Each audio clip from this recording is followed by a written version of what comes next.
Jangan kada ingat, subscribe, like dan komen untuk info Banua, pengetahuan, budaya, seni dan sejarah Banua.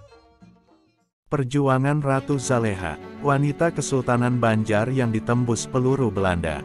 Ratu Zaleha, lahir di Muara Lawung, 1880 dan wafat di Banjarmasin, tanggal 24 September tahun 1953 adalah puteri dari Sultan Muhammad Seman bin Pangeran Antasari yang gigih berjuang mengusir Belanda dalam Perang Banjar melanjutkan perjuangan Pangeran Antasari. Ratu Zaleha berjuang bersama wanita-wanita suku Dayak yang sudah memeluk Islam seperti Bulan Jihad atau Wulan Jihad, Ilen Masidah dan lain-lain. Ratu Zaleha bernama lahir Gusti Zaleha, merupakan tokoh emansipasi wanita di Kalimantan. Gugurnya Sultan Muhammad Seman dan jatuhnya benteng pertahanan Manawing, serta tertangkapnya Panglima Batur pada tahun 1905, maka Perang Banjar yang dimulai dengan penyerangan terhadap benteng dan pertambangan batu bara Oranye Nassau di Pengaron, Banjar tahun 1859, dinyatakan berakhir pada tahun 1905.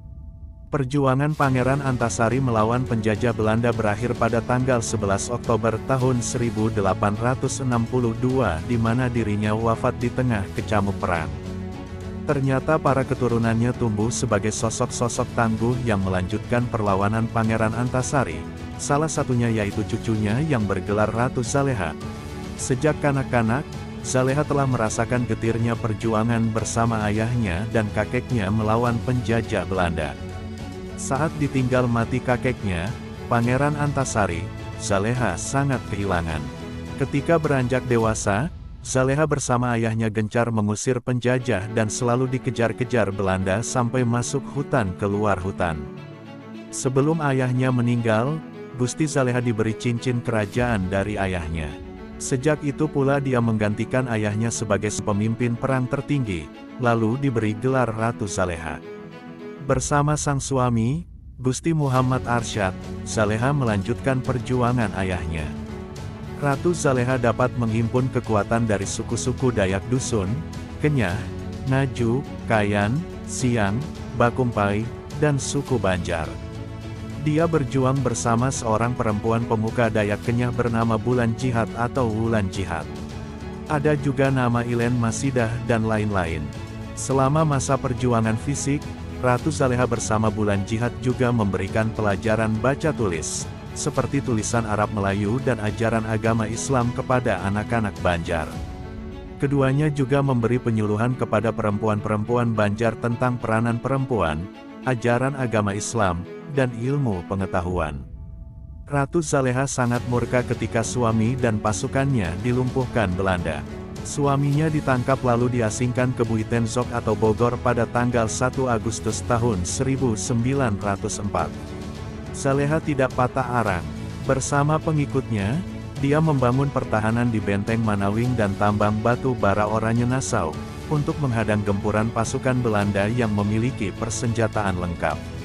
Meski menderita kelelahan fisik dan batin luar biasa karena menjadi buruan Belanda, Ratu Zaleha menolak menyerah.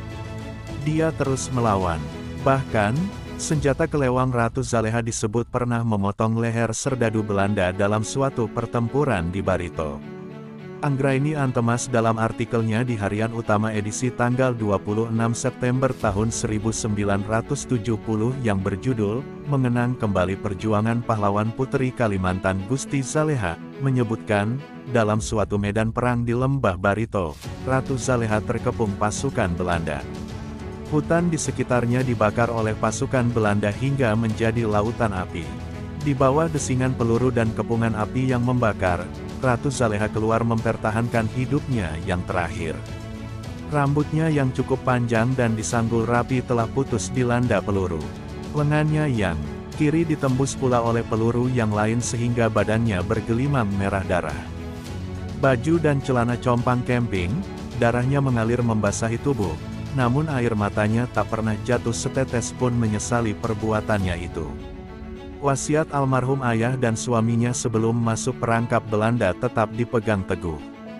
Namun, pada tahun 1906, Ratu Zaleha ditangkap Belanda di salah satu rumah penduduk di Banjarmasin. Konon, pemilik rumah telah bersekongkol dengan Belanda. Zaleha akhirnya menyerahkan diri. Saat itu, fisiknya lemah dan salah satu lengannya terkena tembakan Belanda saat bergerilya di hutan sebelum dia bersembunyi di rumah penduduk. Setelah tertawannya Ratu Zaleha, berakhirlah Perang Banjar yang dimulai tahun 1859. Belanda dengan leluasa menjajah bumi Kalimantan ini. Setelah Zaleha ditangkap, dia diasingkan ke Bogor dan bertemu dengan suaminya. Kurang lebih 31 tahun Zaleha dan keluarganya hidup di pengasingan. Di masa tuanya, Ratu Zaleha kembali ke kampung halaman. Dia meninggal tanggal 23 September tahun 1953 dan dimakamkan di Kompleks Makam Raja-Raja Banjar di Banjarmasin, Kalimantan Selatan. Jangan kada ingat, subscribe, like dan komen untuk info Banua, pengetahuan, budaya, seni dan sejarah Banua.